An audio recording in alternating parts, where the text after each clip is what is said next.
I think it's important to know that the more people you help reach their goals, the quicker you'll achieve your goals. And that was really the mindset behind doing multifamily syndication, and the fact that when we just learned about it, how cool we thought it could be. So we kind of leveraged our single family list. All right. How you doing, Eric? I'm good, You man. ready?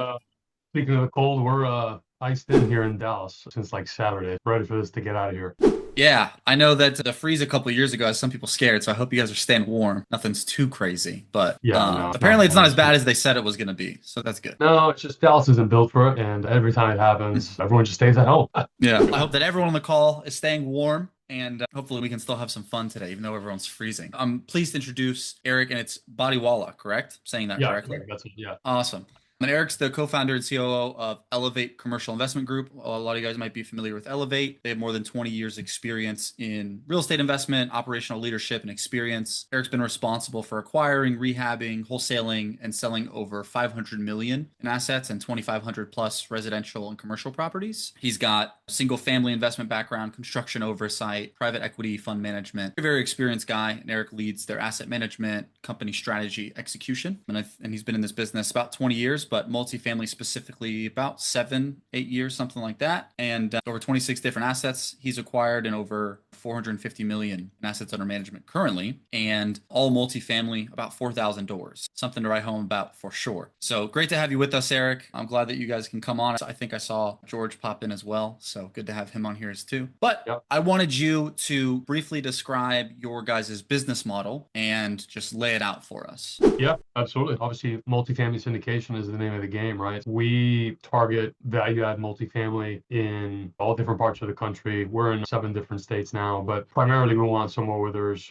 growth, right? There's job growth, there's population growth. Obviously, when you're going to raise equity, you need to be able to sell people on the area, right? A lot of people reach out to us with deals where the population is like 2,000 people and what's bringing people there, right? So I can't really sell that or pitch that. Once we find the deals, we begin doing all the steps, due diligence, all that, but begin raising capital, right? So we go out and mainly retail investors. We've raised a lot of our money from networking events and social media, and people that invest 50 to $100,000. Some come in with more, 500 to a million, and then we do generally 70-30 splits, 70% to the limited partners and 30% to the general partners. And then sometimes we have waterfalls in there as well. And we do all the work as the general partner from the very beginning, acquiring it, rehabbing it, doing the value add CapEx plan, managing it. Typically, the whole time is about 5 years. We've exited some deals depending on when the market was doing good. And then once we've implemented the strategy, increased the income, increased the value of the property, we go ahead and sell, hopefully within that 5 years. And that's usually always a projection. And then our goal is to 2x everybody's money in the deal. So if somebody invested $100,000, they would get back their 100 grand plus $100,000 in profit, plus depreciation, which is great. And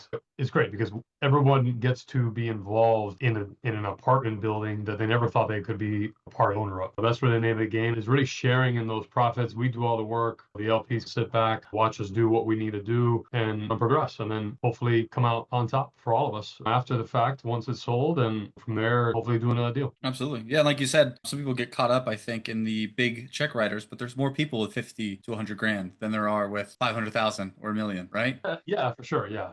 And it depends. Sometimes the lower the investment amount, the more questions, the more maybe not as experienced as they are. And that's okay. But it just depends, right? We treat every investor the same. So I was having a conversation with somebody the other day. I'm like, look, just because somebody invested a million, they kept saying that they were a small fish. I'm like, look, just because Hmm. somebody invested $1 million or $2 million or whatever it is, or 500 grand versus your 50 grand, doesn't make you any less. It's all relative and it's still money at the end of the day. 50 grand or 25 grand, it's a lot of money. So we treat everybody the same. Absolutely. That is how you like foster a constant stream of investors, right? You don't look down on someone because they're like, "Oh, I only have 50 grand." It's like, "Hey, man, that's cool. Come on in." So Yeah. that's really good to know. Awesome. So yeah, And basic principles of life, and you got to treat everybody the same, treat everybody good. It doesn't matter, how mhm. high they are, how low they are, or how low they are. You treat everybody the same with kindness. Yeah, absolutely. And that gets lost sometimes, I think, when people are trying to raise money. And so that's a really good Yeah. quality to express to your investors, right? So what motivated you to pursue, I know you did single family for some years. So what motivated you to pursue like multifamily and commercial to begin with? Yeah, I think I've been doing this in the business 20 years. Obviously started on the single family space. I still do some single family flipping today because it's really the core of where everything started. But I think it was just taking the next step and the next jump to something bigger and better. Obviously, you mentioned my partner, George, and it's funny, we've been partners for a long time. We've actually known each other since the 7th grade of middle school in Miami.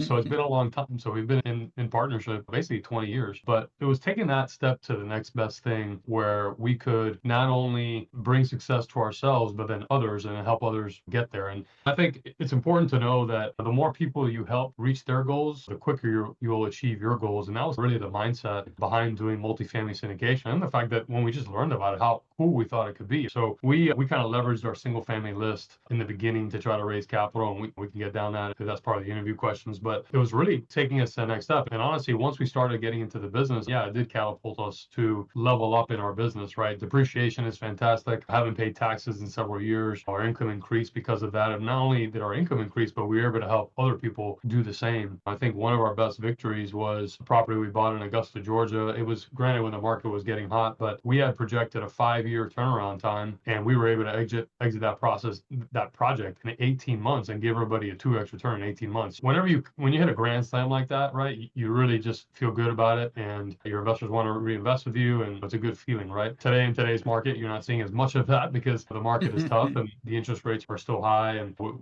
everyone's looking for a little bit more relief there. But it was really just leveling up our game. We always want to improve with everything that we're doing. And then single family, it's really just, it's more transactional, right? It's when's the next wholesale deal? When's the next rehab opportunity? When you're in the multifamily game, it's like, all right, I could own not only just 1 or 2 houses, I can own 100 units in just one transaction, and how you can increase the income of that very quickly, right? Just by upping the rents $25 versus if you have 2 or 3 rentals, it's going to take you a lot longer to get there. So we liked a lot of those principles and actually got educated through RE Mentor, actually. Congratulations, by the way. I know that's a huge move for you guys and for Tim. We're excited about that, and hopefully you guys can revive that a little bit. I think Ultimate Partnering is going to be awesome. We'll be there. But yeah, got educated through RE Mentor and started buying apartments, man. It was crazy. Yeah, it's like the joke that I say it all the time, but like I started in single family too, and the day you stop doing deals, you stop making money, right? If you don't have wholesale or flips or whatever, if you don't have your pipeline ready to go, and you close on a deal, where's your next paycheck coming from? So it can be kind of like, I know there's a few people from the introductions who are like, hey, I'm coming from single family. They probably feel a lot of that too, and it is a tougher time to get into multifamily, but the opportunity is still there, right? All the principles, they still apply, right? Speaking of RE Mentor, aside from RE Mentor, how did you guys, it sounds like obviously you guys started when you were pretty young. How did you acquire the necessary skills and knowledge? Did you have a mentor or a coach, or was RE Mentor like the only real like program or coach that you guys had with Dave? Yeah, I'll take it from the beginning, man. Look, education is key, right? You can't go out there and just try to do this yourself. Nowadays, you could probably just watch YouTube videos and learn this stuff. Like I know they're being successful doing that, or even TikTok. I mean, crazy. When we started off in single family, right, we got mentored by Ron LeGrand. Went to his, and he's the GOAT. He's old school, right? Came back, applied what we learned, and in 2 weeks we made $26,000. We're like, holy cow, this works. So we just did the same thing over and over again. So when we wanted to get into multifamily, we said, look, this is way out of our league. It's way different from single family. It's not ARV times 70% minus repairs. You got to know how to underwrite deals. You're buying a business. It's a lot more complicated. So let's go out there and get educated. I can't remember exactly how we got connected with RE Mentor, but RE Mentor was obviously one of the bigger shops there and bigger educators. We went out to Boston, learned everything there needed to be. We went all in. We paid for the education, got a coach within RE Mentor, and then once we finished, the program gave us a coach, and we were able to ask them questions, get feedback from them, guide us. And then ultimately, we ended up doing our first deal with somebody that we met at RE Mentor. And it was at the sponsorship event. It was another sponsor that was there. We connected with them, took their criteria, and started going to work. So no, previously to RE Mentor, we didn't have any other mentors. I think we had gone to a couple multifamily networking events and stuff, and that was cool. Exposed us a little bit as to what it was all about, but it's still hard to learn the business until you sit down and just not necessarily cram it in, but say, all right, well, I'm going to learn this from an expert and figure it out. Number one step, man, is always get educated. RE Mentor was a place for us, coincidentally, because you guys just acquired it. But that's where we started. And I think it was great. Looking back today, thinking, and actually it was funny, it wasn't at the initial one, but we were at RE Mentor, like a secondary RE Mentor event. I think it was the Ultimate Partnering event, and we had just closed our first deal, and it was 37 units. And I was like, everyone was congratulating us. I was like, yeah, that's great, man, but I want more. So from there, we started growing. Yeah, you're only as smart as the people around you, right? Yeah.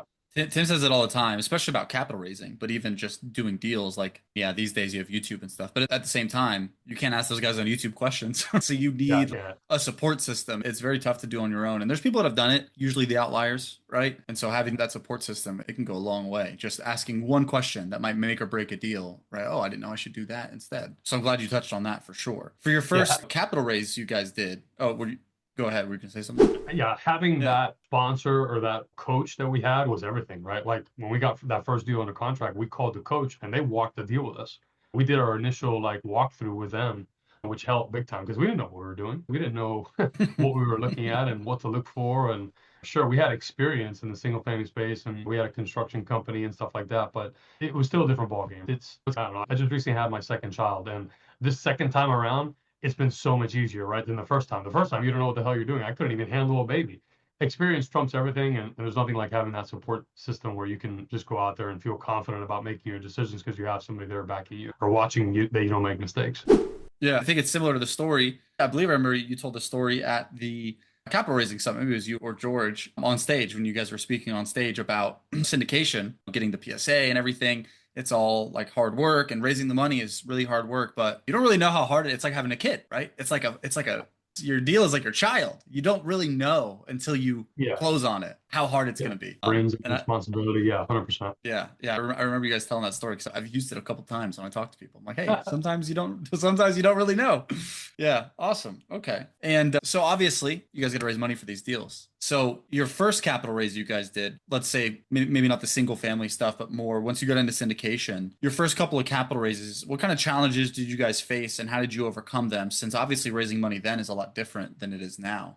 I think so. When we first started, right, we didn't really have any investors, right? So we did have a single family list, right? And for a lot of those that are transitioning over to single family, I'm sure you have some type of a list, right? So we used that list to start. And we had built trust over the years because we have been doing single family for a long time. And we had built trust with our investor base, selling good wholesale deals, et cetera. So when we had an opportunity, that first deal in Temple, Texas, sponsor didn't really require that we raise a ton of equity, but they wanted us to bring in something. I think originally they wanted us to bring in like $1 million. And then when we put out the opportunity to the list, ultimately we were able to raise $600,000. But I think the most challenging part about it is knowing how to answer people's objections, right? Especially when you're in the beginning. You don't really know, you may still be learning about IRR and average annual return. And especially if you're talking with an engineer, they can spin circles around you with the underwriting. So I think that was challenging for us in the beginning. And then really, I think having the confidence, right? Like it's your first deal. You don't really know, right? You feel confident because you have your coaches. You like we just talked about. You haven't been there before, so you're trying to overcome that hurdle. But look, we didn't know that we were going to raise $600,000. I think it was like, all right, let's try to raise $1 million. But I think we were optimistic about it. But I think so. We did fall short of our goal, right? And we were able to adjust within the partnership to be able to account for that 600 grand that we brought in. But ultimately, we felt pretty accomplished. We're like, hell, this is our first multifamily deal. 500 grand, or sorry, $600,000 is pretty decent. And now that I think about it, on the other side, right, now that I have experience, when we co-GP with people, we say, hey, look, if you can bring at least 500 grand, you can have part of the general partnership, right? So we were already hitting the levels of what an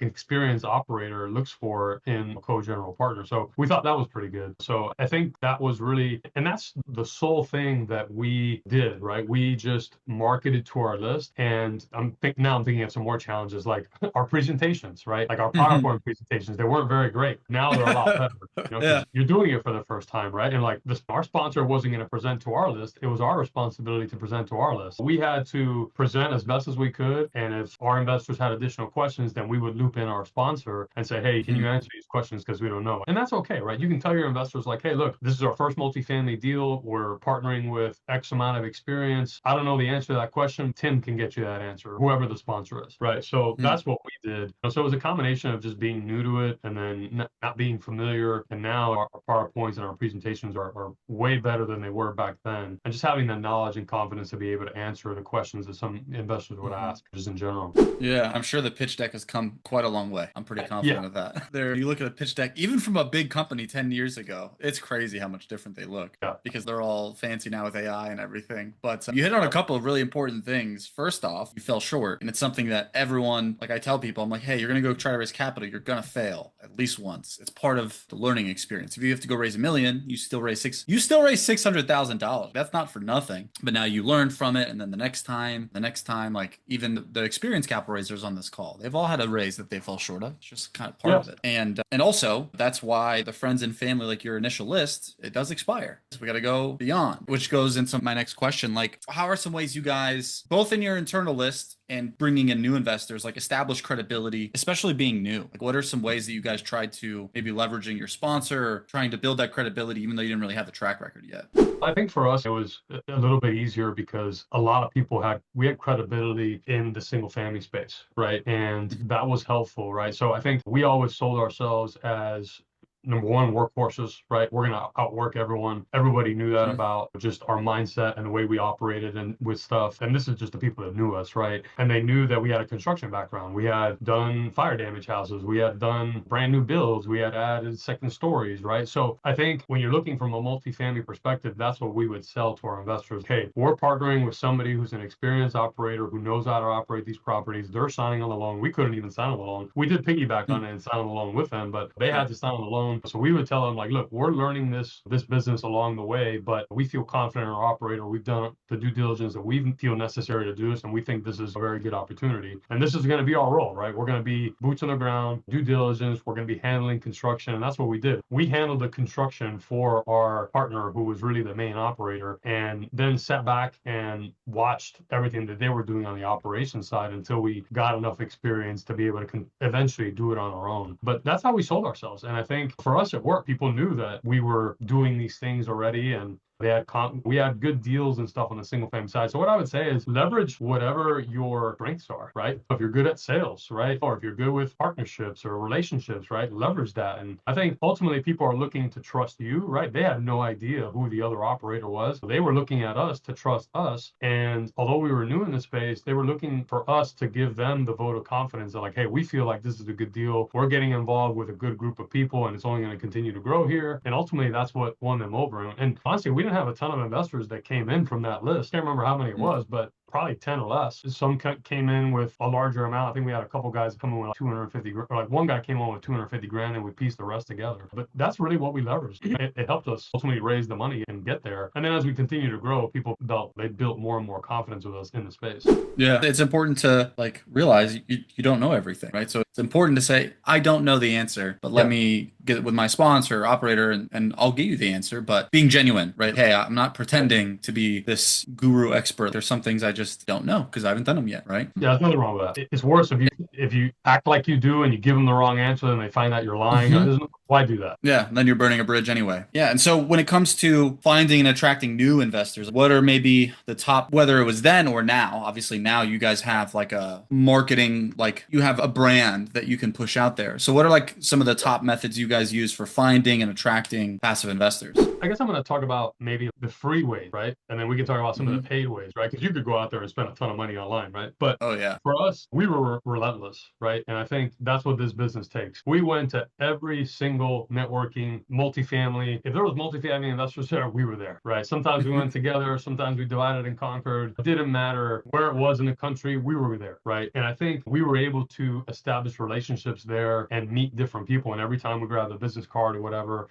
that's how we really networked with people and got investors. So I think if you're not doing that and you're raising capital, you have to be, right? Look, there's a lot of us that are on this call today, and all of us are probably not at the multifamily housing conference, right? We decided not to go this year, but that's the largest multifamily conference that there is here in the United States. It is huge, right? We've been there several times and have had some really impactful, huge meetings with both just regular LPs and preferred equity, right? Those are the places that you want to be. And again, it's going on right now. I think it started today. It's in Las Vegas this year. I think last year we tried to go, and then the same thing happened. We couldn't make it. Our flights were canceled, so we were upset about it. But that was really the number one way that we were getting investors in the beginning, right? So we started off with our single family list. Then we started going to networking meetings, and then we started using social media. So you don't really see my face too often. George is really the face of the company, and he just started posting about what we were doing, right? What's social media? Everybody's nosy. Everybody wants to know what everybody's doing, right?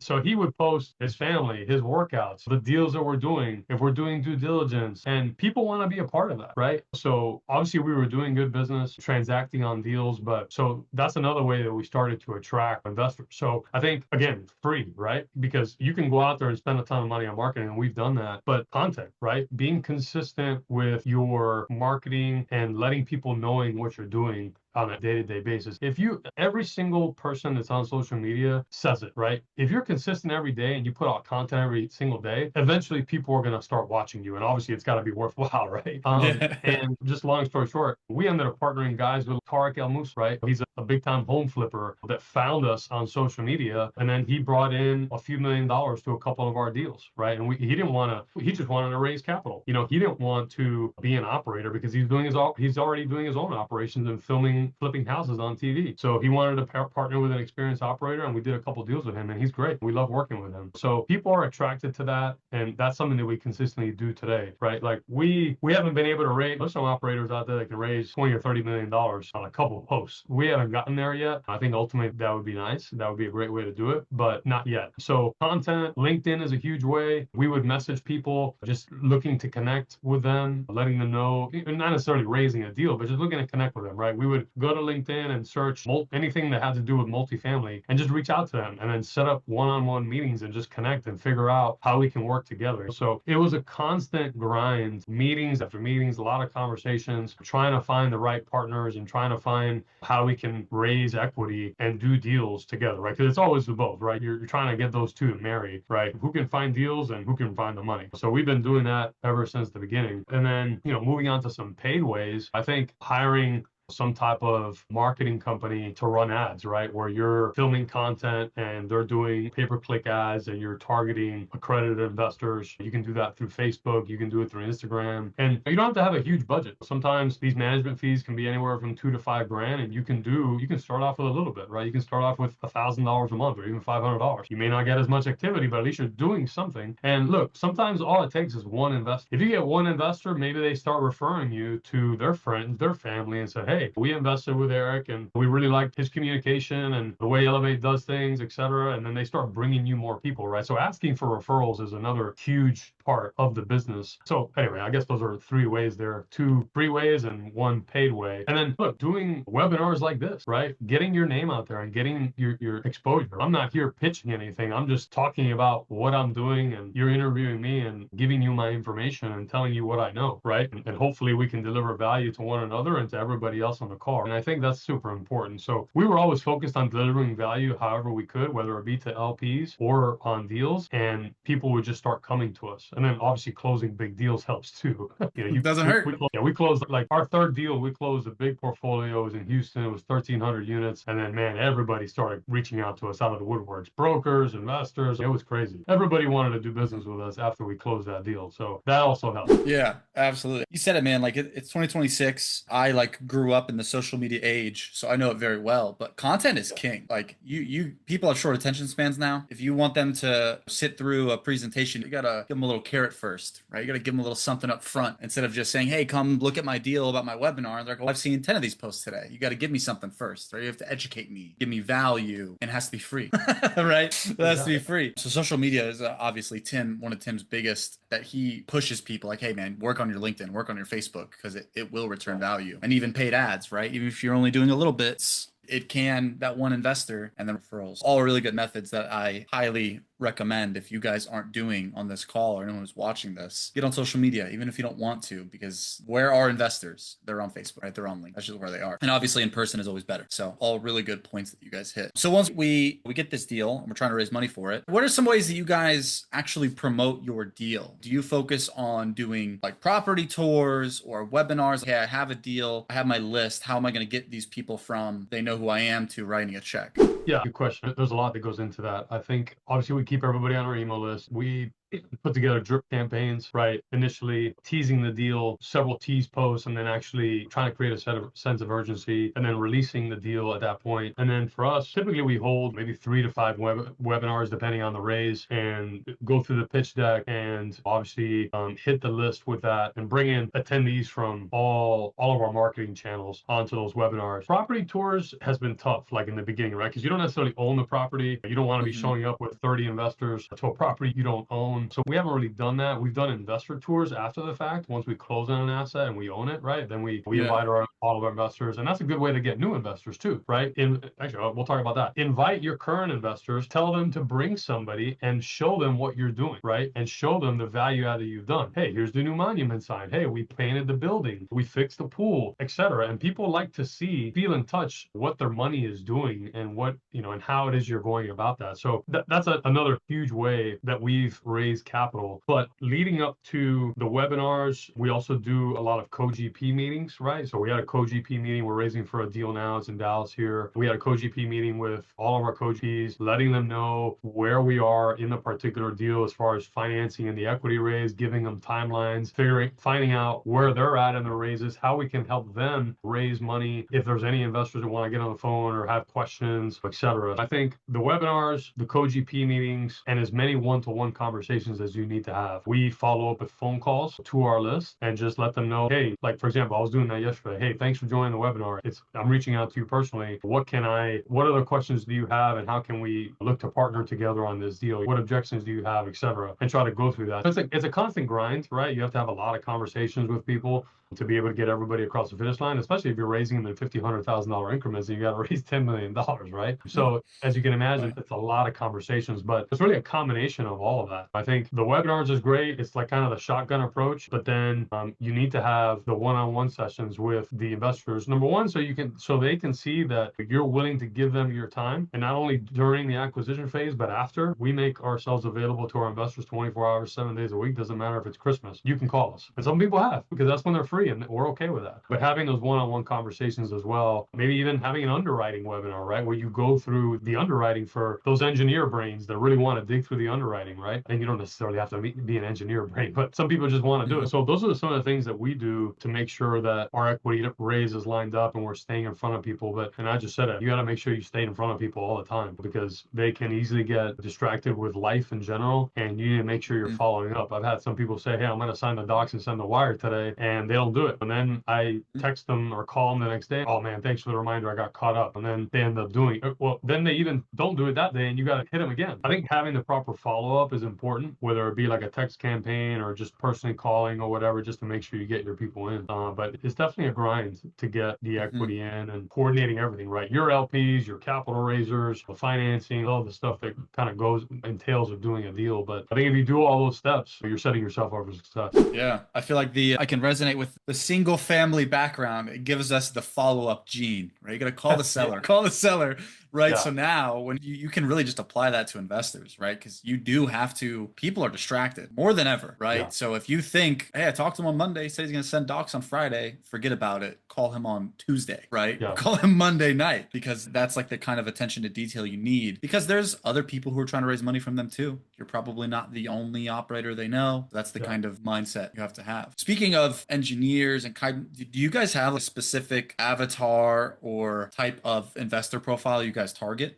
Not necessarily. I think when we're doing ads online, we're trying to attract obviously accredited investors. Typically, we like to do, I think, sometimes over the age of 40, right, where they're established in their career. And this is where you can like pull a list and like really dial in on who you're trying to target. George can probably speak better to this because he's more on the marketing side, but a lot of our investors are doctors, engineers, nurses in the healthcare space. We have some pilots. We got people that own, just entrepreneurs, right? They have their own businesses. We have some CPAs that have invested with us. We have pretty much almost every single type of profession. We have some teachers, right? Which sometimes teachers aren't necessarily accredited, but they had some assets. We've had those people come in. So we really have all different types of professions when it comes to it. And we target all that. But if you're going to go out and spend ads, you probably want to target somebody that, is over the age of 40, because they're probably a little bit more established and is in either entrepreneur, owns their own business. And you can even target income, right? And obviously just to be accredited. So we target income as well. When you talk to a marketing company, they'll give you basically a roadmap to that, and then you have to confirm it, right? So for us, we follow the accreditation rules, although we do open up our deals for 506B first and then transition them over to C, depending on the deal. That way we can get in those non-accredited folks first, and that's great. Make sure you talk to your attorney first before you do that, and you figure out how to do it, because you don't want the SEC knocking on your door. Definitely. It can be done, and there's a right way to do it. But we found success doing that, is transitioning from B to C. Yeah, it's getting more common for sure. More people starting as a B and transitioning to C. We see a lot more now, I think, with more and more syndication. So, okay, we've gone over like how we're finding them, how we're getting the deal in front of them, the kinds of people we focus on. And I know you mentioned a little bit, right? Hey, once you do the deal, take them to your property, show them, hey, this is what we just did. Do you guys have any other ways that you maintain long-term relationships? Do you guys do newsletters, direct mail, or anything else that you didn't mention already in terms of, hey, they wrote the check, we closed the deal. Now, how do we make sure that they invest in the next one? I think something that we do well is most syndicators will send out quarterly updates. We do them monthly, right? So we try to stay in front of our investors more often than not. And look, we're really an open book. There's nothing like if somebody has a question, right? If an investor has a question, they can't get a hold of you. So we try to respond very quickly and be responsive to all of our investors. And I think even if let's say, even if something is going wrong, as long as they can talk to you, they feel better about the situation, right? But if they can't get a hold of you, that's a problem. We do send out monthly updates, and we also do webinars as well. Those aren't necessarily frequently, just whenever there's like a milestone, and that helps create engagement. Obviously, we send out just value add stuff to our list, whether it be new opportunities or market insights to keep people engaged on our list and on social media. Going back to what you were saying, it's all about the content, right? You always have to be feeding this, right? Because people are watching it, right? There's people that want to feed that are hungry for information every single day, and you need to make sure you're putting it out there to stay engaged. I think for us, it's really just maintaining the relationship of the investors and making sure that if they have questions, that you're always available, right? Or even being proactive where you're giving them the update before they're even asking you for it, right? You never want to wait too long before there's some type of milestone before you let your investors know. So we try to be good about that. The monthly updates is cumbersome. It's a lot of work, honestly, especially when you have so many different assets, but it does help, right? And if for whatever reason you miss one or whatever, people notice, right? So that tells you that people are constantly watching, what you're putting out and the content you're putting out. Yeah, and there's no worse feeling as an LP than having a question or a concern and you can't get your GP on the phone. You hear it all the time, though, man. It's crazy. It's not uncommon. Regardless of size, right? You could be dealing with a $1 billion syndication or a guy doing his first deal. If you can't get on the phone, like that will not only sour a taste in their mouths, but this is not a very big industry, right? We go to events, you meet somebody. Oh, I know this guy who knows this guy, even investor circles. If you purposely or not hurt an investor or hurt their perception of you, they're going to tell their friends, and then they're going to go to events and they're going to hear your name and say, oh, this is what he did with me. You hear it all the time, right? So being on top of everything, even though it's exhausting, it pays off in the long run. Really good points there. Making sure, hey, before they need it, I'm sending it. It's like Warren Buffett, right? Rule number 1, make sure your investors are happy. Rule number 2, see rule number 1. That's all that matters. Yeah. Because they're the reason we're here, right? At the end of the day. Yeah. Very cool. Okay. And so you guys, obviously at this point, you have a pretty healthy operation. Do you guys have a system in place to make sure that, hey, it's the 27th, a deal falls in our lap, we're not going to go scramble to raise the money? Do you guys have like a soft commitment kind of funnel of people that are telling you, or do you get kind of soft commitments before you have a deal and saying, hey, we're looking at this 200 unit in Dallas. Is this something you'd be interested in? And trying to get soft commits even before your PPM is done and things like that? I think the only time we really do that is if we're trying to get like preferred equity, right? So if it's going to be a big check writer, then we've done that before. Sure, if we have a conversation with an investor, we'll say, hey, like we have an upcoming deal that's coming up, but we don't necessarily put anything out official until we have it under contract and we know we're moving forward, especially with due diligence stuff. We just don't want to put false expectations with getting somebody excited and then saying, oh, sorry, we're out. I think in the preferred equity space, we have done that where we just touch base and say, hey, is this something you're interested in? And as far as like our soft commitments, we use the CRM we use is like, it's called Syndication Pro. And that's where we have, where we manage everything, right? So if people come in and they want to just soft commit, they can come in there and we manage it that way. And there's a ton of them out there, but we like Syndication Pro, and it's been pretty good for us. Yeah, we're familiar with those guys over there. We've been doing some work with them as well. Very good process they have over there. Okay, yeah, I was just curious because I know some operators, they'll be like, hey, I have this waiting list of people for any deal I have because they just want to get into one. It's good to see the kind of difference between how you guys do it. Yeah, I think I don't know, man. There's so many people are always going in a different direction, right? So we can give people a heads up, and it's all about timing for the investors, right? I think we don't have a mass list, like at least we haven't. I think other operators have, but we haven't said we email an entire list and say, hey, this deal is coming, get prepared. We just haven't done that. If we're having conversations with people, then we'll let them know. And that's what we've done. For sure on the preferred equity side, if we need a big check, we'll go out to a couple of groups, ask them what their interest level is. especially the ones that we have a really good relationship with, right? We have a couple guys that we can just call and say, hey, this is the deal. They'll look at the underwriting and say, all right, we're in, or we're almost in, right? So then we have a confidence level going into the deal, knowing that our equity raise isn't going to be 20 million, it's going to be 10 million because they're going to write a $10 million check. Yeah. Yeah. It's probably a little bit different approaching like a fund manager or co-GP Yeah. because they're not an LP. They understand the business a little better. Speaking of, have you guys managed a fund for your deals? Or are you guys doing strictly syndication by syndication? No, it's basically syndications. We did create a fund that was like a passive income fund, and that invested in other properties. But for the most part, it's just syndications. I know you guys at Hero, you guys concentrate a lot on like fund to funds and stuff like that. And I think you guys are invested in one of our deals actually as a fund. But generally, generally it's been just regular syndications from retail investors. And then we had one fund that we created to invest into some opportunistic deals. Gotcha. Yeah. I was just curious if you guys were looking at maybe doing a blind pool fund approach or anything like that, since I know they're getting more popular. They're expensive. So yeah, not right now. I think for us, we like to stick to what we've done, right? And as raising from retail investors and that those increments. Same reason people have asked us, hey, are you guys doing mobile home parks? Are you guys doing storage? Look, we don't want to be a jack of all trades. We're just doing multifamily. We know it.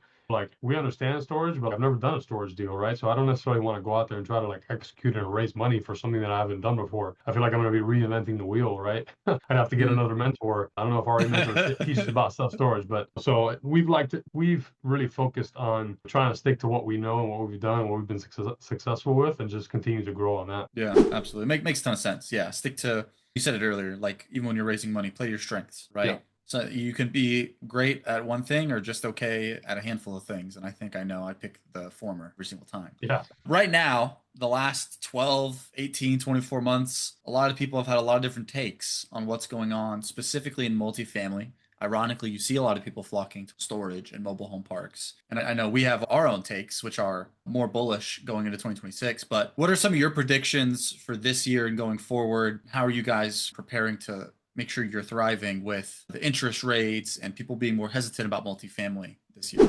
Yeah, it's a tough hurdle to cross, right? Because I think the last couple of years have been slow, but I think there's optimism for this year that interest rates will continue to come down. I think 2027 is probably going to be the year where things really change, but I think we're going to start seeing things go in that direction this year, right? There really wasn't that much of a difference in 2025 that from an interest rate perspective, but I think they're going to start going down now this year, and then 2027 will probably be a better year. I think some of our investors are asking us now, hey, when do you see us exiting? I think it's potential like Q3, Q4, but more likely 2027, right? When things improve. So I think it's just going to be a gradual process. Nobody knows the answer to that question, but we're going to continue monitoring it. And then look, we're still staying focused on multifamily. I think there's always going to be a need for it.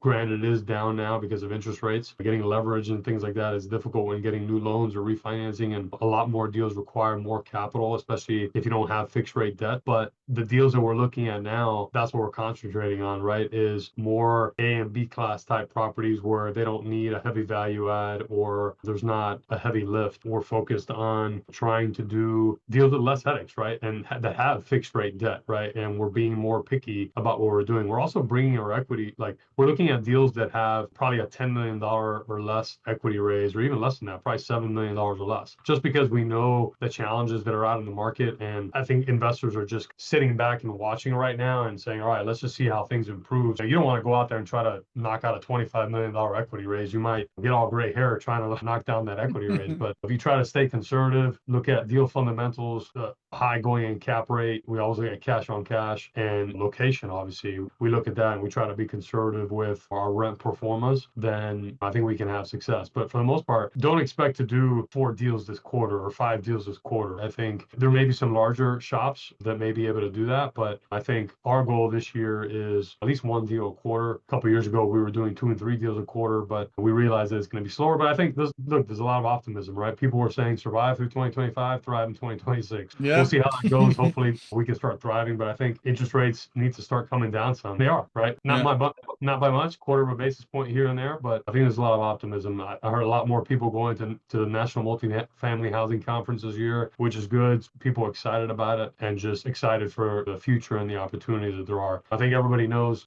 we're in a world now where there's a lot of foreclosures in the multifamily space, right? And you're hearing that rhetoric here and there, but eventually the market's going to correct itself and those things are going to get better. Yeah. Yeah. Typically, big deals are better. Sometimes they're not always. Yeah. Taking down a $20 million raise it sounds really fun, man. but until you're Yeah. the one who has to go raise it. And also, it's like a glass half full, half empty kind of mindset. Like more people are on the sidelines the last year and a half, but also that Yeah. means that there's less saturation, more people going to self-storage. Okay, that's more deals for us. So there's two ways to look at it. But yeah, I agree with you from on most of that sentiment that this year we'll see, but next year is, and if you're buying a deal Q1, Q2, Q3, it's going to mature and cash flow next year, and then from there we're off and running. So hopefully for everybody, we're looking better towards the end of this year. But Yeah. awesome. I always love to ask that question just to see where I know like we had Mark on right a couple weeks ago. He has his own take, and then we have different people from different industries on, and everyone has their own kind of. It's good to see like the whole fishbowl, so to say. Yeah. So really appreciate you sharing that. And so, what are some of your favorite tools and resources? I know you guys mentioned Syndication Pro; they're great. Is there any other tools or resources that you guys rely on like day to day that you think are you would recommend for other people?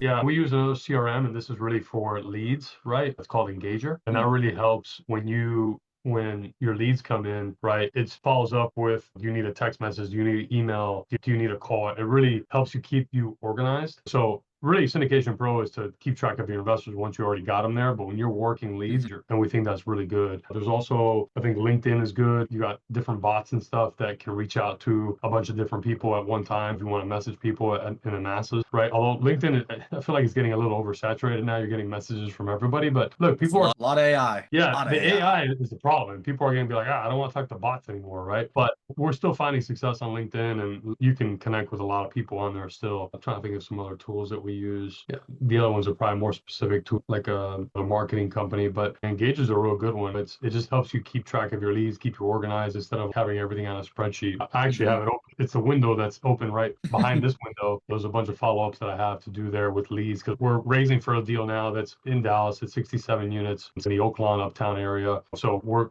in the process of following up with people and trying to complete that raise. So that's about a $4 million raise, which is on the smaller side. Just like I said, we're trying to keep our raises smaller so that we can execute on those quicker, and there's a higher degree of certainty that we're going to get it done versus a much Mhm. larger raise and much more risk because you have earnest money down, and then the uncertainty of or the pressures of maybe not completing that raise for whatever reason.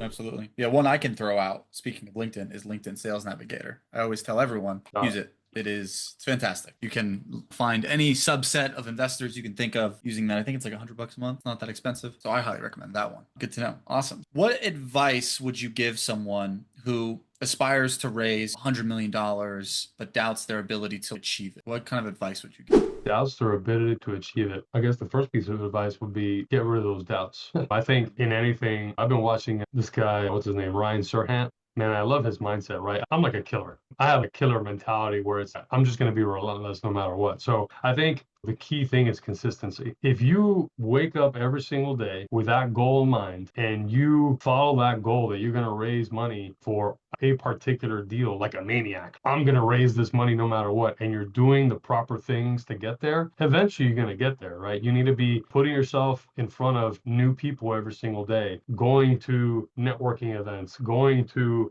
local, even social events, right? Where you can meet different people. Those are the ways that you begin to build your network. But it's no different from being a realtor, right? Being a realtor is very difficult, right? You need to grow your sphere and you have to grow like an audience, basically. You're almost doing the same thing with capital raising. It's really no different. You're just offering a different service. Realtors sell your houses and help you buy houses. Here, you're helping people partner on apartment buildings to be part of it. I think doubt, look, everyone's going to have some doubt, right? But I think the self-doubt is really going to be your biggest crutch. You're not going to be able to move forward if you do that. But I'm telling you, man, there's even being in the space now. We've been through some partnerships and stuff where you think they're going to go well and they don't go all that great. And one thing is the common denominator is that we will outwork most of our partners that we've partnered with. And I think if you have that type of mentality, especially in this capital raising game, come up with a game plan, right? And then continue to follow up with that every single day and or doing your content, right? Sharing with people education on why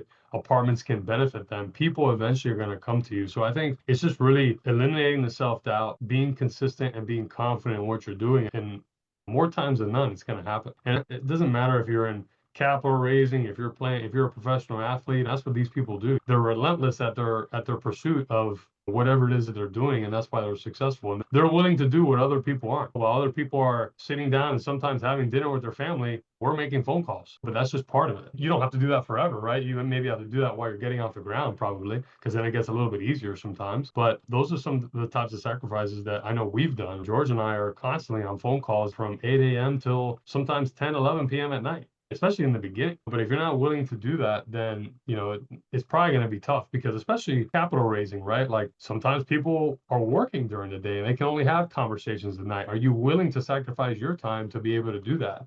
But I think, look, I think if you're consistent with it, you're attending networking events, you're meeting new people, you're having conversations with folks, you're letting people know what you do, you're being consistent on social media and giving away valuable information, that equity is ultimately going to come to you. And I think also you got to be likable, right? I think having a Tim is great. Obviously, you're great too, Logan. Tim do my best impression. Yeah, Tim is the face, right? But everybody loves Tim. Who doesn't want to be around Tim? And Tim is able to attract people because he's such a likable guy, right? And he's always cracking jokes, always got a smile on his face. Those are the types of people that people want to be around. But if you're showing those people, if you have that type of energy and you're showing people how to be successful buying these large apartment buildings, you're going to be doing stuff. And that may sound kind of general, but honestly, that's really the key to success. And it's the key to success in anything that you do. And we've been there, we've been successful. But when I look back at it, it's because we were absolutely relentless. And you always hear about those stories. I like to talk about sports. Kobe Bryant, people think,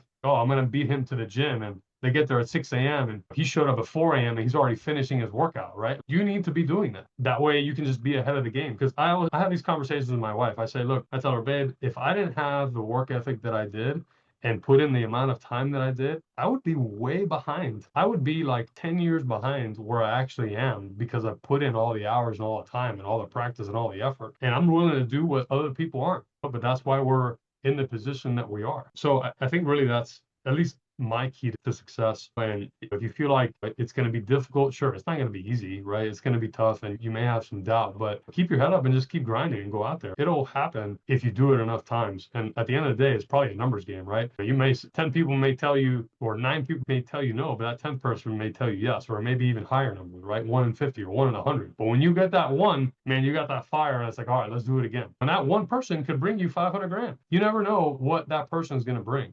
So whether your numbers are 1 in 10 or 1 in 100, you don't know what you're going to get and what that person is going to bring to the table for you and what other doors are going to be opened by going out there and trying to raise capital or do deals in general. Very well said. I love that. Before you brought him up, I was going to say, Kobe mentality, right? It's not everyone has it. And the people that do, they're the ones playing in the NBA. Not the guy at LA Fitness who was like, oh, I could have been in the NBA. You know what I mean? Yeah. I blew my knee out. Yeah. Those guys, you don't want to be them. Right. Very well said. I want to get some time in for Q&A. I know you have to leave soon. So you've been super generous sharing your knowledge with us today. And I really appreciate you coming on. How can the audience best support, get back to you guys? I know you guys are raising for a deal. If you're doing a webinar, your website, how can they best connect with you? Yeah, you can email us at info@elevatecig.com. So that stands for Elevate. CIG stands for Commercial Investment Group. So info@elevatecig.com. So you can email us there, and that'll go to myself, George, and a couple others on our team. And right now, like I said, we're raising for a deal in Dallas. So if anyone's maybe interested in being a capital raiser or participating in some other partnerships, reach out to us. We'd be happy to have some conversations. And then let us know how we can help you too, right? However, if somebody just wants to chat and figure out how some more insight as to the things we do, we're happy to be an open book and have those conversations. Fantastic. Awesome, man. I appreciate you coming on. I know George has been hanging out with us. Good to have both of you guys on. I know we interviewed him recently, but this was really good. I think that the listeners all got a lot of really good feedback from you, and I hope I did my best Tim My impression today. I'm getting better. This is like my 7th or 8th time doing it, so I think I got it. But we'll open it up for Q&A.